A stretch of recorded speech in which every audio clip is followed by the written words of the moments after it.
आखिर अचार वाली भूतनी ने शेरू के साथ क्या किया। एक दिन शेरू अपनी नानी के घर से अचार लेकर घर लौट रहा था। रास्ते में एक भूतनी उसके सामने आई और अचार मांगने लगी। डर के मारे शेरू ने थोड़ा सा अचार दे दिया और भाग गया, पर रास्ते में उसी बोतल को देखकर हैरान रह गया। असल में भूतनी ने उसे मारकर बोतल में बंद कर दिया था।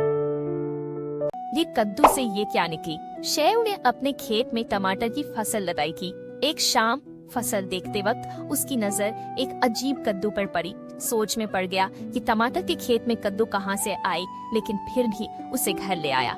जैसे ही उसने कद्दू काटा, एक चुड़ैल बाहर आ गई और डराते हुए बोली, अब तो मुझे नहीं खा सकता, मैं तुझे खाऊंगी। शेरू डर गया, पर तुरंत हाथ में चाकू था। उसी से अगले ही पल चुड़ैल की हालत। एक रात शेरू दरवाजे के बाहर कादम की आवाजें सुनता है। झांक कर देखता है पर कोई नहीं। अचानक बत्तियां झिलमिलाती हैं और एक परछाई कमरे में दिखाई देती है। शेरू गारजता है, लेकिन दरवाजा खुल जाता है। हल्की सी आवाज आती है, मैं तुम्हारा इंतजार कर रहा हूँ। शेरू कहता है, भूत भाई पहले बिस्किट दो, फिर बात करते हैं। शेरू की बेड के नीचे भूत क्यों आया। एक रात शेरू आराम से सो रहा था जब उसकी नींद एक अजीब खुदाई की आवाज से टूट गई।